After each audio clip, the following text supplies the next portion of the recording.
Pagbati po mga kababayan, patuloy po kayong nakikinig sa tinig ng karunungan. Tinalakay na po ni Senator Rodante Marcoleta yung ginawa pong pananraidor ni former Associate Justice Antonio Carpio sa ating bansa. Sa sentidong pinabayaan niya, isinuko niya yung territorial sea na nooy sa atin kapalit ng exclusive economic zone. Pinaliwanag ko na po sa inyo mga kababayan kung ano po yung pinagkaiba ng territorial sea at ng exclusive economic zone. At sa sentidong teritoryo, ang pinakamahalaga po talaga para sa atin ay yung sa atin mismo. Yung tayo mismo, yung nagmamay-ari. Yung bansang Pilipinas mismo, yung may fully control. At yun po, yung bahaging iyon ng karagatan na kung saan meron tayong kabuuang control, yun po yung territorial sea.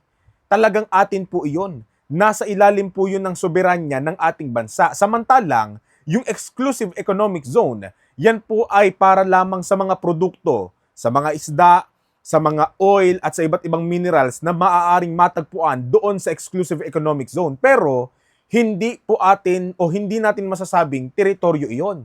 Kaya sa usaping ito, mas mahalaga po talaga yung territorial sea.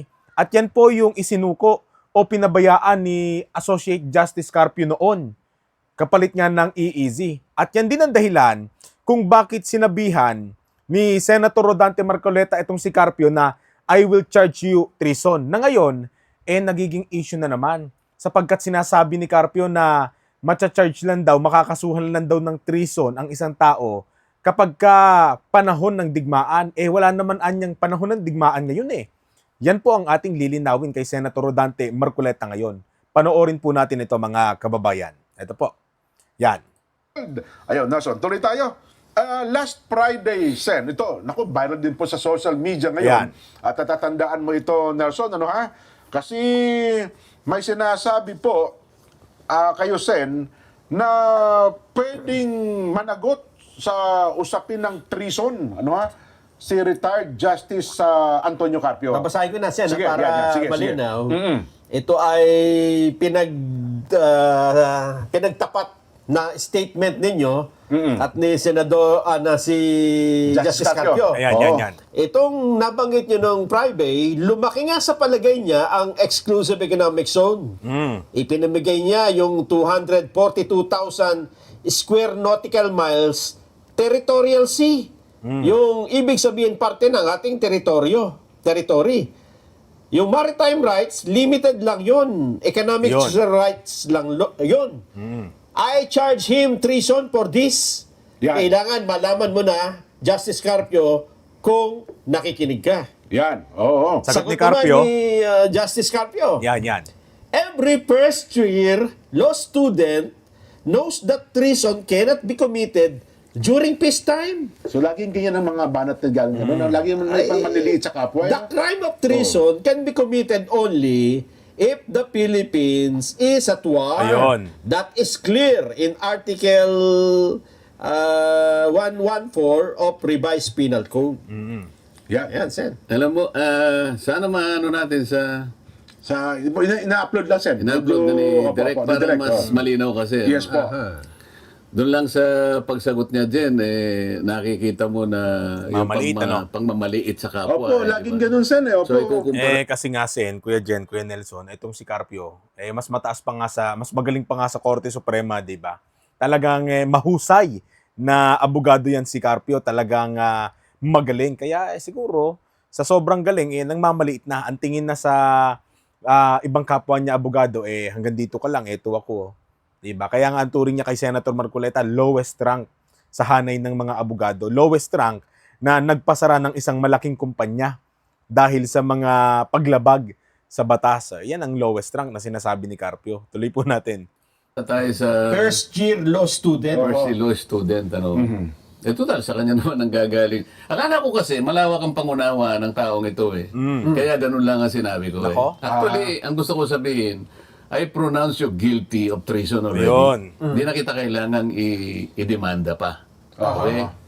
Alam niya na ang ibig ko sabihin, yung connotation noon. Ano? Abogado sila pareho Ang sabi ko nga, alam mo, maski na grade 1 naman na pupil dyan, Opo. naiintindihan niya na hindi mo pwedeng ipamigay ang saganang sayo. Ayun. Lalong-lalo na kung pinag-uusapan natin ay teritoryo. Ito, mas matindi. Kung sinabi ni Carpio na every first year law student alam na hindi mo pwedeng kasuhan ng treason ang isang kapwa mo Pilipino without in times of peacetime, kapag walang digmaan, hindi mo pwede siyang kasuhan ng treason. Sinabi naman ng Senator Marcoleta, kahit grade 1, alam na hindi mo pwedeng ibigay ang teritoryo ng isang bansa. Ay, mas matindi ito. Kung kay Carpio, first year college na. Kay Senator Marcoleta, grade 1 pa lang, dapat alam mo na hindi mo pinamimigay ang teritoryo ng ating bansa. Ulitin natin yung bahaging yun, mga kababayan. Ayan. Dihan niya na hindi mo pwedeng ipamigay ang saganang sayo. Ayun. Lalong-lalo na kung pinag-uusapan natin ay teritoryo. Ang territorial sea kasi, Jen, sabi ko nga, ito'y parte ng sovereignty ng isang bansa. Hindi lamang yung land features. Tama. Ang kabuuan po ng land features ng ating bansa ay 300,000 square kilometers. Ngayon, sa pagkakakwenta niya doon sa pinag-uusapan nating teritoryo, sana na pwede nang iyan ni Direk para makita ng mga kababayan natin yung total ng ating territorial sea. Ayan. Na ito'y kinuwenta. Ayun. Ayan. Makikita mo dyan, Jen, Nelson, na ang computed na territorial sea ng ating bansa ay 274,136 136. Ayun. square miles. Square miles yan, ano? Opo. Ngayon, Square nautical makikita miles. mo, noong i-dispose niya yung Yan. Republic Act 9522, kasi 22. naging ano ito eh, naging asunto ito, kinwestiyon siya ng isang professor ng international law sa UP, Justice si Professor Professor Magallona. Magallona. Melvin Magallona yata. Opo, yun. tama po. Malrin. Yung RA 3046 at saka yung RA 9522. 952, opo. Ngayon, makikita mo dun sa kanang bahagi ng column, ang natira na lang ay 32,106 2,106 square nautical miles. Square Pambihira nautical ito. miles. Oo. Oho. Ang laki nang nawala, mga kababayan, no? Nung hindi pa pinapasa nila Carpio itong RA 9522, kailangan nating maunawaan yung nasa kaliwa. Yan po yung kabuuan ng ating territorial sea na may sukat na 274,136 square nautical miles. Yan po yung kabuuan ng ating territorial sea. Nung isinulong ng Kongreso noon ang RA 9522 at pinaburan ang desisyon, si Carpio yung nagsulat na malagdaan, abay from 274,136 na territorial sea, naging 32,106 square nautical miles na lamang ang ating territorial sea. O di sa makatuwid, minabawas. Napakalaki po ng nawala na sukat sa ating territorial sea nang ipasa nila Carpio itong RA 9522. Tama si Senator Marcoleta. Hindi na dapat pang i-charge, hindi na dapat pang kasuhan ng treason ito eh. Dahil dito pa lang makikita nyo na talagang guilty na sa pananraidor. Talagang taksil na sa bayan itong si Carpio. Teka, baka naman walang basehan yan pagdating sa ating saligang batas. Ituloy po natin. Nakita mo, halos mahigit 244,000 square miles ang nawala sa ating territorial Nabawas, sea. opo, ha. Siya nga, Sabi ko nga rito, kahit grade 1 siguro, Jen, maintindihan niya, totoo yun. hindi mo pwedeng ipamigay ang teritoryo ng iyong bansa. Opo. Kasi magkakasala ka sa ating saligang batas. Ayan, yan. Iyan ay nakasalig dyan sa pag-usapan. Tatlong saligang batas ang pinag-uusapan dito. Yung 1935 Constitution na 2 treaties ang pinag-uusapan dyan. Ayun. Yung treaty between the United States and Spain. Paris, Treaty of Paris. Pagkatapos, basahin na lang natin siguro para hindi tayo magkamali. Ano? Merong United States at saka Spain, December 10, 1898. Treaty Ito of yung Paris. sa Article 1 ng National Territory ng 1935 Constitution. At siya nga. binabanggit dyan, ang treaty naman between the United States and Spain, November 7, 1900. Okay. At pagkatapos, yung panghuli, United States and Great Britain, January 2, 1930. Okay. Okay. Dito Tatlong in-stipulate kasunduan yung yan. hangganan ng ating sovereignty. Ayun. Kaya nga, ang Article 1, nakalagay po dyan, national territory. Okay. Siya nga. Ngayon, kaya nag-asunto si Professor Magallona, hindi niyo pwedeng baguhin, sabi niya, sa magitan kanya noong 95-22. Mababago kasi yung Republic Act 3046. Yung 1961 kasi, nakaso ito, idinrowing ang ating archipelagic Baseline. baseline. Opo. Ngayon, dahil nagkaroon nga ng UNCLOS, actually, mahaba ito, ano? Opo. Gumawa ng isang panukalang batas si dating Senador Miriam Defensor Santiago, at siya nag-aalala baka magkaroon nga ng problema sa ating national territory Oo as nga. defined in 1935 Constitution. Kasi ito, hindi na bago ito eh. Walang isamang estado ang tumutol. Kahit ang China, hindi niya tinutulan yung ating national territory. Yun. Sa mga tweet, define na dito yung ating territorial seas. Yung una pa. Hindi lamang nilalagyan ng hangganan. Hindi nilagyan ng hangganan. Kaya nga sabi ni yumaong Senator Miriam Santiago, Yan. kaya ako ginawa ito Opo. para sa ganun ay hindi magkaroon ng possible conflict sa UNCLOS na magiging Ayun. magiging enforceable na sa atin. Yun kasing RA 9522, mga kababayan, ang ikinakatwiran nila Carpio dyan, ito ay pagsunod lamang sa ruling ng UNCLOS eh. Ito ay pagsunod lamang natin doon sa kanilang standard when it comes to coordinates ng ating archipelagic baseline.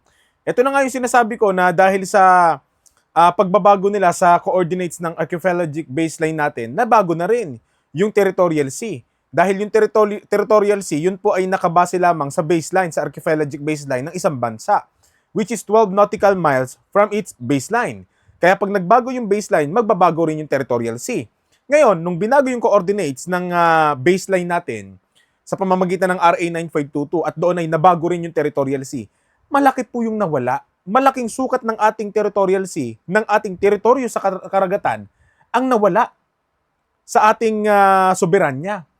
Ngayon, ito na nga yung sinasabi ni Senator Marcoleta na ang dating Senator Miriam Santiago, nag-aalala siya na baka dahil sa ruling ng UNCLOS na kailan lang na ipasa, unlike itong teritoryo natin, tatlong treaties ang nagpatibay, tatlong kasunduan sa pagitan ng mga bansa ang nagpatibay. Isipin nyo, mula pa 1898, sinundan ng 1900s, tapos 1930, tatlong kasunduan na nagpapatibay, walang tumutol po dyan eh.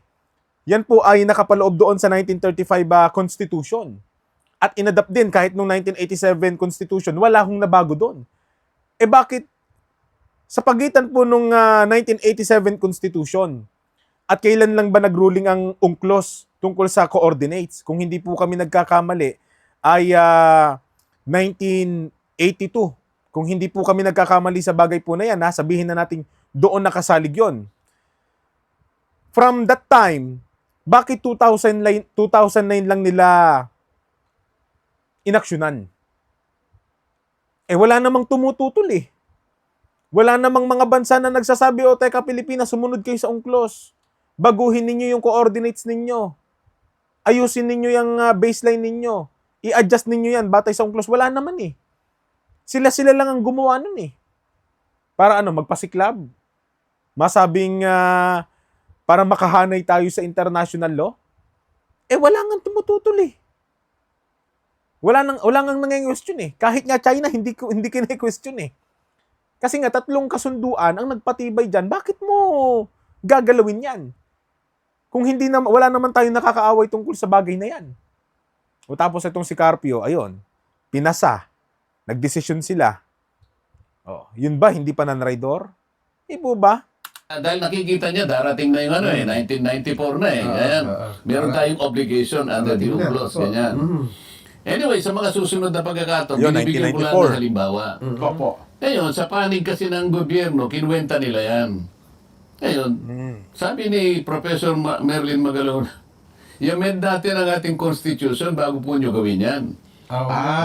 So, ang unang problema rito, paano nyo i-amend itong national territory, miski na nung sumunod na saligang batas natin dyan, Opo. kahit hindi na-mention itong mga territories, minintain natin yun eh. Dahil walang sinabi na ating inaalis ang epekto ng mga tatlong treaties na nabanggit ng 1935 Constitution. Ayun.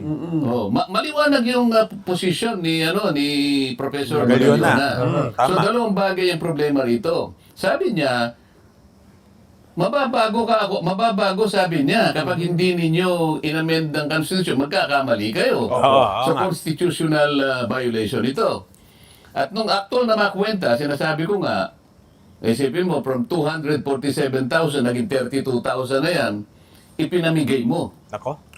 Kumbaga sa isang komunidad, ito yung plaza mo.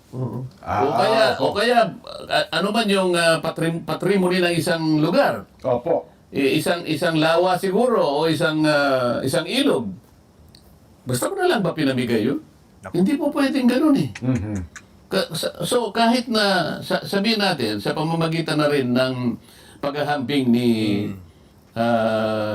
retired Justice Carpio, palagi niyang sinasabi, kahit first year student, maintindihan. Akala ko malawak ang pangunawa at malalim ang pangunawa niya. Ang ibig lamang sabihin doon, hindi kita inaakusahan na ngayon eh. I am pronouncing you guilty of treason sapagkat tinraidor mo ang ating bansa. Alam niyo, isipin niyo mga kababayan, itong si Carpio, wala nang ibang inisip talaga. Alam niyo kung para sa kapakanan ng Pilipinas ang kanyang layunin, dapat ipinapaliwanag niya eh kung bakit niya ipinasa kasama ng mga kasama niya yung RA 9522. Anong ginawa?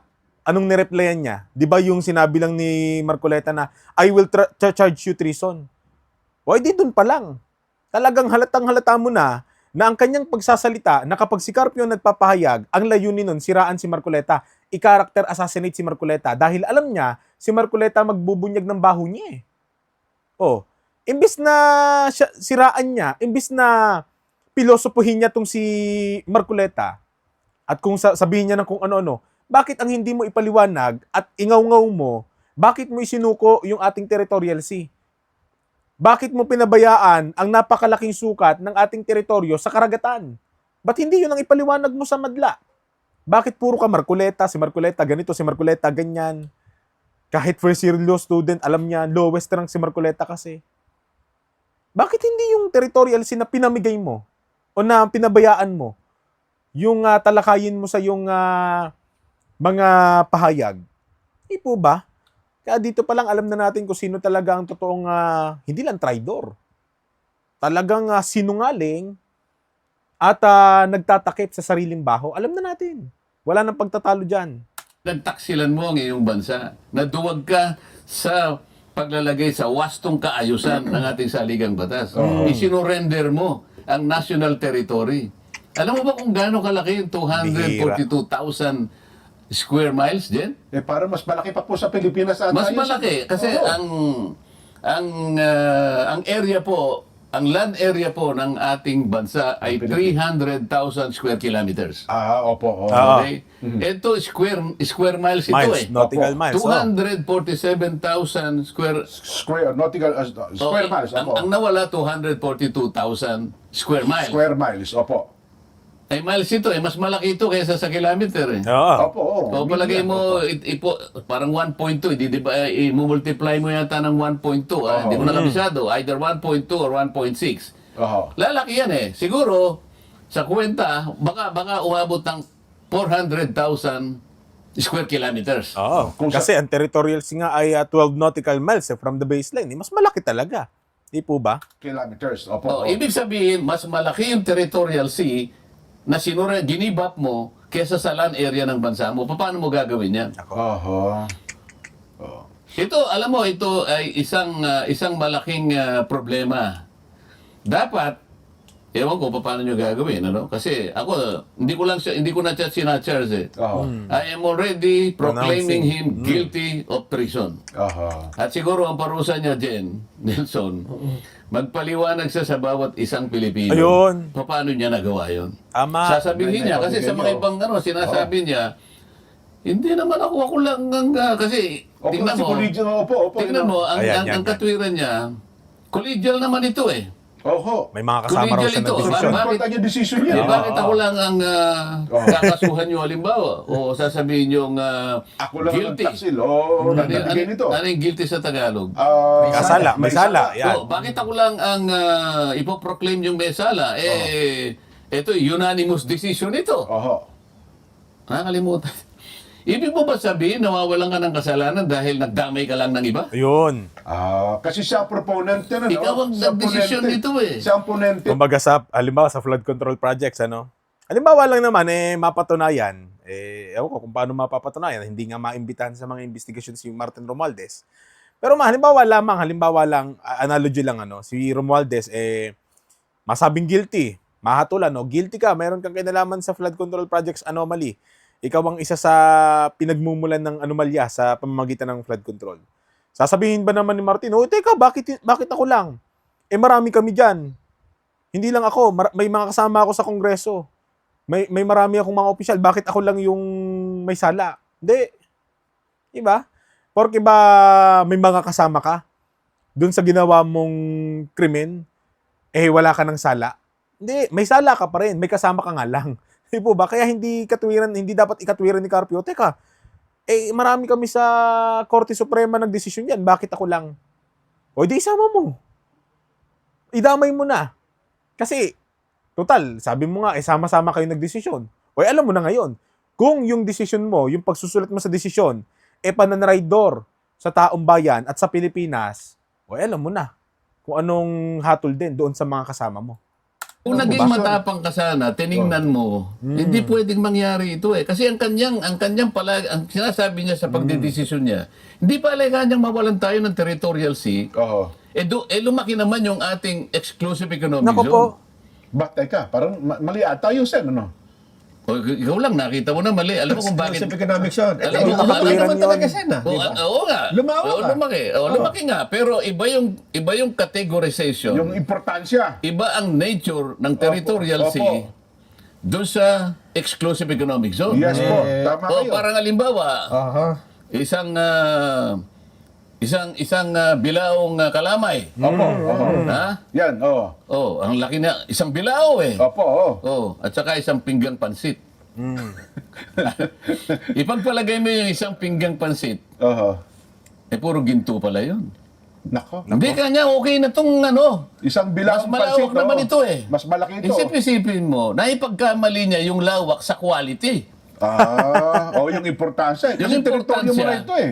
Talo ka doon. Yung importansya, territory ito, hindi mo pwedeng unang-una, hindi mo pwedeng ipamigay yan. Sapagkat yung saklaw ng national territory, Nasa saligang batas yan. ito eh. Oho. Hindi mo pwedeng galawin ito nang hindi mo ine-enmienda ang saligang batas. Nako po. Opo. O pangalawa, At hindi rin pwede sakupin ng kahit sino yan, Sen. Kasi Oo. teritoryo mo na yan eh. alam mo sinasabi niya?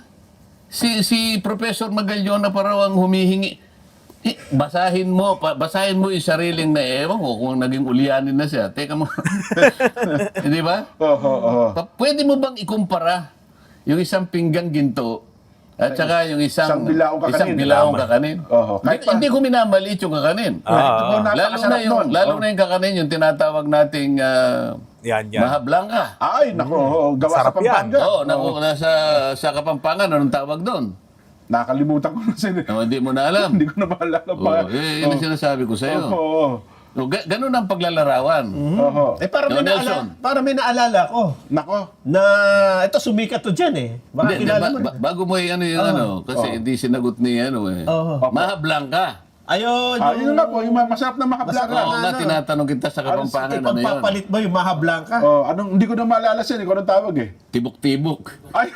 Yan. Oo nga, tama. Ikaw naman eh. Tibok-tibok Lagi ko na. sinasabi sa iyo, huwag mo Napakasarap kakalimutan niyan, yan. ano? Napakasarap niyan. Oo. Oo. Napakasarap niyan. Pero kaya tanggapin mo, hindi. Hindi sarap ang pinag-uusapan dito. Kalidad. Ang halaga eh. Yung halaga yung importansya. Oh, Tama. meron ka sinasabi. Pero sen bago yun, linawin natin kasi yung mga karaniwang mamamayan hindi alam ang pagkakaiba eh. Ano ba yung pagkakaiba? Halimbawa, nakakuha ka nga ng, laki na nakuha nating exclusive economic zone eh. Eh yung territorial sea, ganito lang naman yun nawala eh. Isang bilao kumpara sa isang banyera. Mas Isang malaki yung- banyera ho nakuha Mas natin. malawak laki. yung iising pumasok Ayan. kaysa dun sa territorial sea na nawala. Kasi sa kwenta niya, parang 369,000 square miles. Opo. Pero sabi ko nga sa yung natira naman sa ating Teritoryo. 32,000 na lang. Magmula sa 247. So ang nawala, 242,000. 274, Eh, anong importance nung, ano pagkakaiba nun? Ang pagkakaiba nun, yung territorial sea, parte ng teritoryo ng Pilipinas. Kaya Ayun. tinatawag parte ng sovereignty. Ayun. So, ibig sabihin, sa pagka ito ay i-ginim up mo, Abay, binawas. sovereignty ang... Soberenya to eh. Ako? treason nga yan. Sinira mo yung Article 1 Oo nga. ng ating national territory. Naku po. Basahin mo sa aling batas. Oo. Talagang yung national territory, huwag mong gagalawin yan. Yung muhon na sinasabi niya, huwag mong gagalawin yan. Pwede mong galawin yan, i-amend mo muna ito. Opo. Yun ang sinasabi ni Professor Magallona. Ayun. Oh, paano mo nagawa ito? Oh, ito yung sinasabi ko sa kanya, hindi niya pala naintindihan yung treason. I use treason in its generic sense. Ayun. Dahil kahit isang batang grade 1, alam niya yung taksil. Ayun. Pagtataksil. Alam niya yung pagtataksil. Pagkakanulo. Pala, Alam niya yung pagkakanulo. Alam niya yung traidor. Sa kanyang kung pag-uusapan ay yung ganang pag-aari ng kanyang sariling bansa. Kasi soberenya yan eh. Ayan, no? Soberenya yun, hindi mo gagalawin yun. Parang kalayaan at So, teritoryo. tapos kung ano na naman, ibapaling niya na naman sa ganito na, ay, naku ba? Kahit Sabi na daw ba- first year law school law student alam, Pero marunong siya sa pagbabaling ng ganito eh. Yung paggamit ko doon, nakala ko kasi naintindihan niya kaagad. kala ho niya, Akala ko naman kasi Abot abot yung- ng kanyang kaalaman. Oho. Dahil retired justice siya ng Korte Suprema. Lumalabas, itong si Carpe pala ang lowest rank kasi hindi makagets eh. Hindi makakuha agad ng punto ng isa ring abogado eh. Hindi po ba? Oho. Pero, Pero kahit pa walang gera ngayon, Sen, ako bilang isang pangkaraniwang mamamayan, So, saan mo ikakapit yung ano? treason talaga yan. Saan mo di ba? ikakapit yung traidor? Saan mo ikakapit yung pagtataksil? Ayun. At yung karuwagan mo para ilaban mo? Ipinamigay mo Ang talaga. soberenya ng bansa mo. Saan mo ikakapit? wala. Ginagamit ko in a generic sense. Opo. Isang malinaw na pagtataksil nga yan. Ano? Ang pangyayari yan. Pagka naman ikinumpar mo yung, hindi, bakit ka bakit ka malulungkot? Ba't mo ko aatakihin? Eh, nag-gain nga tayo ng mas malaking exclusive economic zone. So, nakita mo ngayon. Nawala yung territory. Exclusive economic zone. Tingnan mo. Tingnan mo ngayon ang nangyari. Aha. Sa napakaraming bahagi ng ating exclusive economic zone, ang dami ang nakikipaglaban sa Claimants, atin. ayun. Oho. Samantalang ang territorial sea, Walang walang gagalaw makikipaglaban sa iyo. dyan. Totoo yan. Pa lang dapat maintindihan natin. Maliwanag ko ng, palagi kong ipinaliliwanag. Kasi totoo yun mga kababayan eh. Sa loob ng ating exclusive economic zone, maraming features dyan na ibang bansa ang claimants. Marami silang kine-claim na, itong bahaging ito ng EEZ ng Pilipinas, amin yan. O teka, tinig. Akala ko ba EEZ ng Pilipinas yan? Eh bakit may mga bansang, may mga features sila dyan? Eh yun na nga eh. May mga features sila doon na kine-claim, marahil sa historical basis nila, sila yung nakadiskubre, sila yung may patotoo na may karapatan sila sa bahaging iyon ng ating EEZ, wala tayong magagawa doon. Kasi may mga basihan din sila. Pero pag sinabing territorial sea, dyan walang pwedeng mag-claim. Hindi nila pwedeng sabihin, teka, feature namin yan. Hindi pwede. Teritoryo namin yan. Amin talaga yan. Solido, amin yan. Pinagtitibay yan. Nasa 12 nautical miles namin yan. Yun ang pinagkaiba ng territorial sea sa exclusive economic zone. Doon sa bandang norte, Opo. dalawa yung ating overlap doon. Ayun. Yung Taiwan at saka China, meron tayong overlap dahil sa Pratas Island. Opo. So, naku-question yung ating, nag-overlap ang ating exclusive economic zone. Pati sa panig ng Palau at saka ng Japan, Yan. Opo. nagkakaroon ng overlap ang ating Philippine Sea Philippine Sea at saka yung Base Channel. Sa bandang south naman, Yan. di ba, dahil nga sa usapin sa Sabah, nag-overlap na naman ang ating EEZ. Opo. At meron ding overlap yung ating Sulu Sea at yung ating Celebes Sea. Sa mga titingnan mo, ang exclusive economic zone is open to challenge. Ayun. Tama po. Is open to dispute. Yes po. Oo. Samantalang ang territorial sea, lalong-lalo na itong ating national territory na ni-define pa noong 1935 Constitution at walang question dyan, nananatili yan. Nako. Nananatili yan. Ang totoo, merong inferior, merong superior rights ang territorial sea over an exclusive economic zone. Oo. Sana Yun ang katotohanan doon. At yun ang isinuko, pinabayaan nila Carpio dahil sa pagpasa ng RA 9522, yung territorial sea na mismong nasa atin, nasa ilalim at nasa proteksyon, pangangalaga ng saligang batas mismo ng Pilipinas, territorial sea.